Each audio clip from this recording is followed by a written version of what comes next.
Namaskar. This is Akhilesh Bhargava. Welcome to Tit-bits on Business and Finance with me. Since the government likes to keep claiming that green shoots of recovery are already visible in the economy, and perhaps it does so by comparing the figures of June with those of April and May, which we think is extremely misleading, we think that it is worth having a look at the real economy as we see it in our day-to-day lives. If you were to notice the state of the economy on your way to the office or to your workplace, you would actually see what the economy looks like at the moment. What do I see on my way to work? I see that malls, offices, hotels, restaurants, schools, colleges, educational institutions, temples, car showrooms, and pawn shops, they are all closed.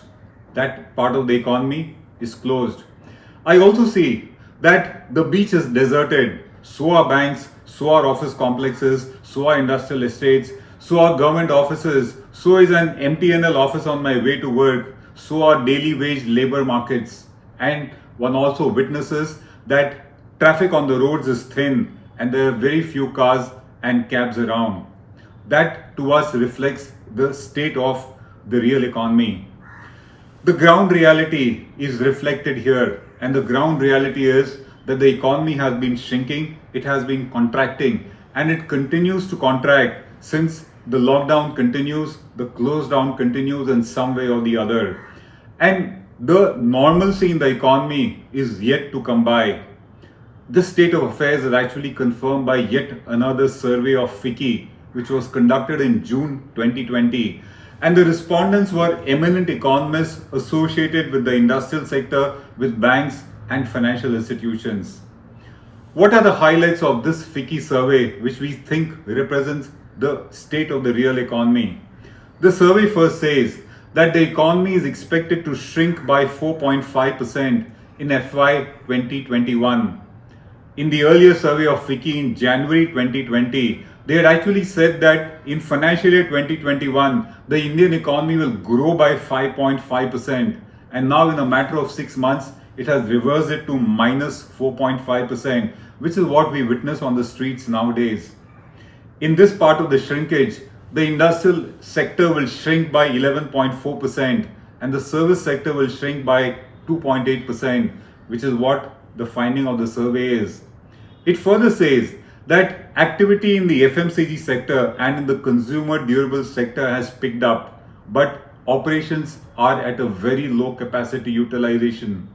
Labor availability and demand remains feeble, and that there is a significant change in consumption pattern, and that's because there have been huge amount of job losses and income losses, and thus consumption patterns have changed. In all this, the silver lining as per the FICCI survey is the agricultural sector, and that's because of a bountiful monsoon and also that water reservoir levels in the country remain at an all-time high. Therefore, it is the agri sector which is the silver lining, which is the finding of FICCI. The survey further says that investment in India is going to be very difficult to come by, not just in the near future, but also in the medium term. And that's because demand has been depleting, consumption has been depleting. Why will fresh investment come on the table? In all this scenario, the savior for the Indian economy is government spending. With investments being down, with demand being down, there has to be one driver. And that driver, according to the FICCI survey, is government spending. It further notes that some stimulus measures have been reaching the ground. And what are those? Those are the Manrega spending by the government, and there has also been some effect of the MSME credit guarantee scheme, under which loans are being given by the banks pursuant to a guarantee given by the government of India. The Manrega part has always been known, and that has contributed to the success or the better part of the rural economy at the moment. But as far as the MSME sector is concerned, time will say to what extent has the stimulus really impacted them. The economists who are the respondents in this survey also think that the stimulus could have been more aggressive fiscally. In other words, the government could have spent more, or the government could have pumped money more into the economy. It could have done it in a more aggressive way. To them, it looks to be extremely conservative. And these economists very rightly point out in the FICCI survey that any FDI measure if it needs to succeed, it must be complemented and supplemented by massive improvements in infrastructure in the country and significant improvement in the ease of doing business in India. Only then FDI would succeed. We think that's certainly stating the obvious, which is what we see at the ground level all the time. These findings of FICCI have already been earlier confirmed by a survey of Citibank, in which it very pertinently pointed out not just the contraction of the economy, but also that investment is not going to come in the economy in the near future as well as in the medium term. The findings of FICCI are also in a way confirmed by the Reserve Bank Governor, Mr. Shaktikanta Das. He says that the economy has been showing some sign of normalcy according to him. But then he also says in the same breath that there is uncertainty. There is uncertainty when will the supply chains in Indian economy be fully restored. There is uncertainty, he says, also in respect of when will demand become normal. And most important, he says there is uncertainty about the impact of the pandemic on India's long-term growth potential. That is a significant uncertainty. They reflect the ground reality which FICCI's survey has been finding out. What are the larger issues which are very apparent from this survey of FICCI and the ground level economy as we witness in our daily lives? The first, of course, is that the economic lockdown, the close down of the economy continues. And because of this, both demand and supply chains are extremely weak at the moment. They will take a long time before they come back to normal. The reality is that the economy has been shrinking and contracting, and that's a direct impact on demand and supply in the economy. The second, for all of us, whether we are in employment or we are running our own enterprises, is that we all need to be prepared for the long haul.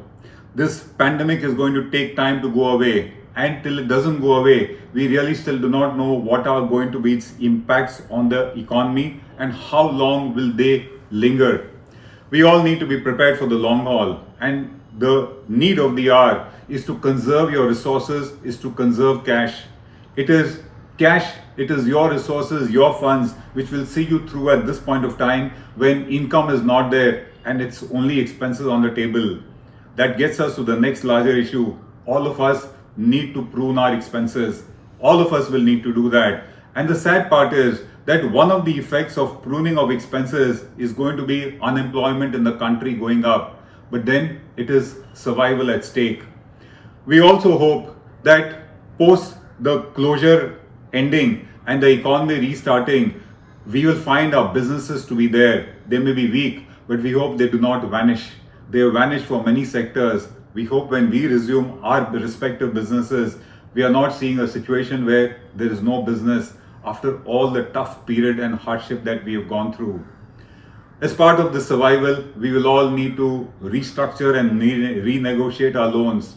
After all, as we said, conserving cash is the key to survival.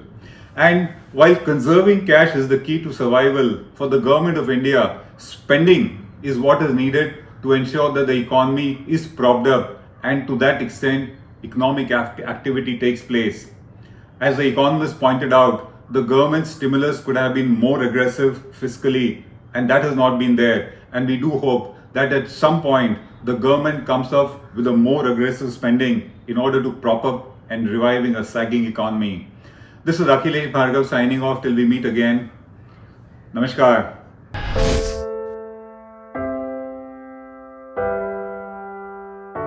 हमारे घरों में भी बच्चे होते हैं जो हमसे प्यार दुलार की आस करते हैं। हमारा भी जीवन साथी है जिसको हमारे ड्यूटी से घर आने का इंतजार होता है। हमारे घर में भी एक बूढ़ी माँ है जिनके लिए आज भी हम ही आंखों के तारे हैं। लेकिन हम हमारे घरों में नहीं है। आपकी सुरक्षा में कोई कसर न रहे, इसलिए हम अपने प्रियजनों से दूर है। हम में से ही कुछ तो अब इतने दूर जा चुके हैं कि वो वापस अपने घरों को लौट भी नहीं पाएंगे।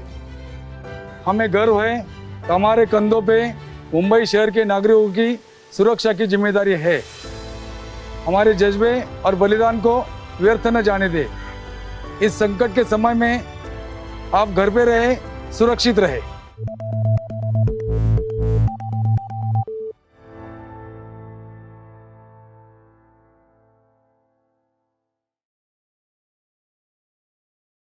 Now be the first to know about the latest updates on our new news app. Go on your Android or iOS, search for HW News Network. Download our app, choose the language you prefer to get updates in, and be up to date with the latest news. If you like this video, please share it, and we would love to hear your comments in the comments section down here. Also, please do like our Facebook page and follow us on Twitter to get minute-to-minute news updates. For more such shows and videos, subscribe to our YouTube channel.